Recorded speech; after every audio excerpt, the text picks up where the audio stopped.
আমরা আপনাদেরকে আগেই বলেছিলাম যে কায়েতপাড়ার মাটিটা কেন জানি আমার জন্য অনেক উর্বর একটা মাটি।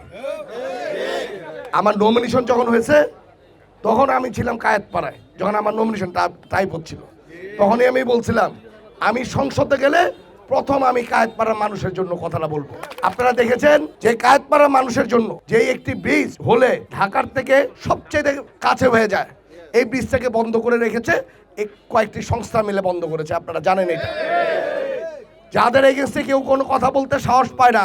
কিন্তু আমি বলতে চাই, রূপগঞ্জবাসী যখন আমাকে পাঠিয়েছে কোথাও, আমি কাউকে ইনশাল্লাহ ভয় পাই না, আমি আল্লাহকে ছাড়া কাউকে ভয় পাই না।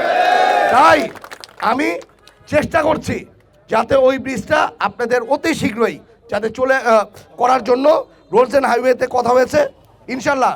আমার এই পারে হলো রূপগঞ্জ, যে আমি দীপু ভুইয়া আছি, ওই সাইডে হলো আপনারা জানেন যে মাননীয় মন্ত্রী মহোদয় হাবিব ভাইয়ের এলাকা, উনিও বলেছে উনি অতি শীঘ্রই এখানে এসে আপনাদের এই ব্রিজটাকে কীভাবে করে সমস্যার সমাধান করা যায় করে দিয়ে যাবে। আজকে আমরা যেই ব্রিজটা এখন ভিত্তি স্থাপন করতে এসেছি, এটি প্রায় 100 কোটি টাকার একটি ব্রিজ। এই ব্রিজটাও না হওয়ার জন্য অনেক ওয়েতে চেষ্টা করছে। আপনারা দেখেছেন এই ব্রিজটা ভিত্তি স্থাপন না যাতে হইতে পারে, অনেকে চেষ্টা করছে যাতে এই জায়গায় জমির সমস্যা, ওই জায়গায় জমির সমস্যা দেখায়, কোনো না কোনো অজুহাত দেখায় যাতে ব্রিজটা না হয়। ব্রিজটা না হলে কি হবে, আমাদের এই জায়গাটা, আপনার জায়গাটা ডেভেলপ হবে না, আপনাদের জমির দাম 10 টাকার জমি 5 টাকা করে কিনবে। এই ধান্দার জন্য এই ব্রিজটা না হওয়ার জন্য চেষ্টা করছে। আমি ধন্যবাদ জানাই যে এখানে প্রশাসনের যারা আছেন তারা এত আন্তরিক, তারা মিলে তাদের উৎসাহের মাধ্যমে, তাদের প্রচেষ্টার মাধ্যমে আজকে এই ব্রিজটা হচ্ছে।